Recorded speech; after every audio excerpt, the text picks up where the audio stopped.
ఆ విధవరాలికి ఒకే ఒక కుమారుడు. ఆమేన్. పాపం ఆ కుమారుడు వ్యాధి వచ్చి చనిపోయాడు. ఇంటి పక్కల చుట్టుపక్కల వాళ్ళు వచ్చి ఏడుస్తా ఉన్నారు. అక్కడ ఏడుస్తా ఉన్నప్పుడు ఆ యవనస్తుని సమాధి బెట్టులో పెట్టి వాళ్ళు ఆ సమాధి బాక్సును ఆ దారిలో మోసుకొని వెళ్తా ఉన్నారు. అప్పుడు ఆ మార్గములోనే ఆ మరణానికి ఎదురుగా జీవాధిపతి జీవము ఆ మార్గములో నడుచుకుంటా వస్తా ఉన్నది. దేవునికి స్తోత్రంగా ఉన్నగాక.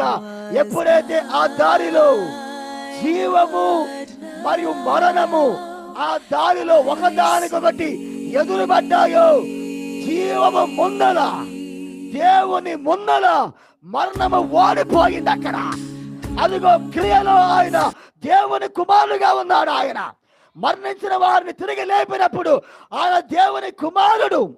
దేవుని ముందల మరణము ఓడిపోయింది అక్కడ. ఆమేన్. యాయిరు కుమార్తెను తిరిగి లేపాడు ఆయన. యాయిరు